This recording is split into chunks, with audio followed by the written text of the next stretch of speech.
Hi everyone, today let's talk about Jerome Powell's comments. Then we'll go straight into the charts, and then we'll look at my results for the day. If you like trading stocks and options and making money, definitely like and subscribe. I make videos like this every single day, so make sure you hit the bell so you don't miss out on any future episodes. Welcome to the Portfolio Bulletin. Let's get started. So Jerome Powell says that smaller interest rate hikes could start in December. He did say specifically in December in his speech, and that's basically what everyone's jumping onto. He confirmed on Wednesday that smaller interest rate hikes are likely to start ahead of schedule and could start as early as December. He then reiterated the rest of what he's been saying, that they will stay the course until the job is done, and that they are still prioritizing beating inflation over basically everything else. As a result of these comments, the markets went crazy, and we'll take a look at that a little bit later. He did say a few hawkish things, though. He said, despite some promising developments, we do have a long way to go in restoring price stability. But he then went on to say some of the same things he said before. He understands that monetary policy affects how tight money is throughout the system in many different ways, and thus it makes sense to moderate the pace at which he's raising rates in order to bring down inflation. This is the part that actually surprises me, though. Markets had already been pricing in a 65% chance that they would only do a 50 basis point hike versus the 75 basis point hike. So that was already the most likely case. And then after the speech, it only went to 77%.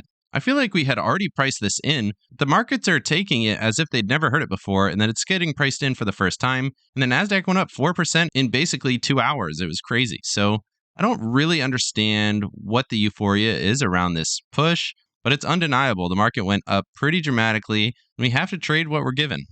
So, of course, on the day, we had big green bar, did show weakness at the beginning of the day, did not break the previous day's lows on the S&P 500, but we finished up super strong and we're up even more after hours here.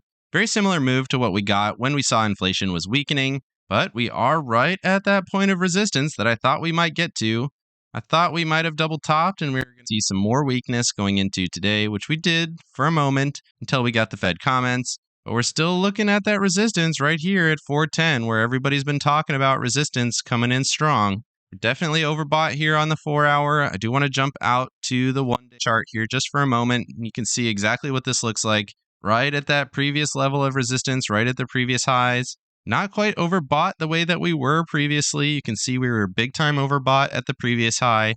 And we're not quite overbought here yet, which does tell me that I think we're going to overshoot this here tomorrow. We're going to see a little bit more bullish price action, in my opinion, despite the huge rally today. But that does not mean that this rally is going to go forever. And I will be looking for that overbought condition here on the RSI as one of the major triggers for the end of this rally. Previously, we were oversold. We created that bottom. We rallied up, got that overbought signal. Then we came all the way down here. The RSI has actually been quite good here on predicting tops and bottoms on the S&P 500, specifically on the daily chart. Moving over to the NASDAQ on the daily chart, this was the strongest of the major indices. It's been the weakest in the face of inflation and raising rates.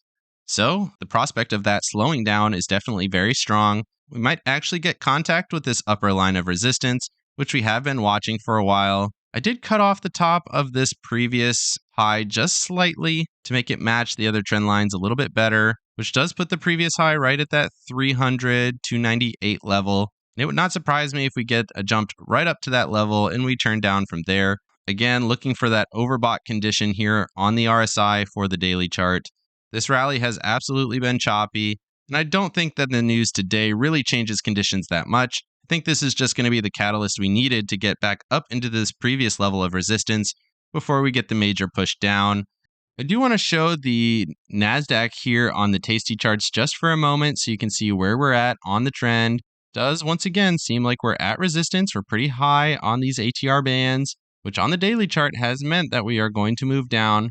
Even if you look here on the August rally up to that previous high, we stayed below that second ATR band before selling off to the lowest ATR band, which is basically where we're at right now. It doesn't mean that we're going to turn around immediately. We could go up and to the right just a little bit. But if we sell off, then we're going to be looking at that 264, 263 range, which is just above that previous low that we had in October and November.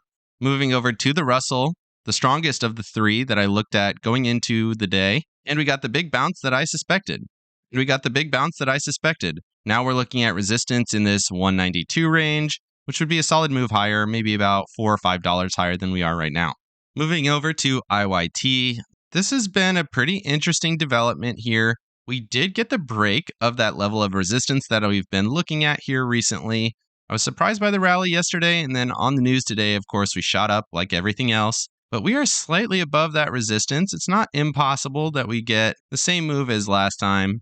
We did get that 21 EMA getting just above the 144, which is what we're getting right here, right now. And then we get the turnover after that. Certainly not impossible. And it could be that we're establishing the divergence here that is going to set that up as well. You can see we are slightly lower on the RSI than we were here previously, but the price is about the same as we were during those highs previously on 15 November. And that could mean that this is going to roll over in the next day or two. So definitely something to be watching. I'm watching this one very closely, but we have to acknowledge the fact that there's a potential breakout here and a retest and a continuation, which in my opinion would mean that the markets overall are going to go higher, as I tend to use transportation as that leading indicator. Moving over to the SPX divided by the M2 money supply, again, another one that I was watching very closely. Looked like we had either come into contact with resistance and we were already turning down. I suspected we might get a bounce here on this candle of indecision, which we did end up getting on the good news that the Fed is slowing down. This chart does look very similar to transportation, and it is certainly possible that we are setting up for a breakout here and that this trend is actually changing. But this is another one that I'm watching very closely. Similar story here on the EMAs. The 21 is getting just above 44, similar to what we had here in August, right before we had that big move down. Of course, the price action does look a little bit stronger. This channel does seem to be holding up at least a little bit. But of course, that does not mean that this is going to the moon, and we do need to be looking for the exhaustion of this move at some point. Moving over to top gainers on the day, we got NEO.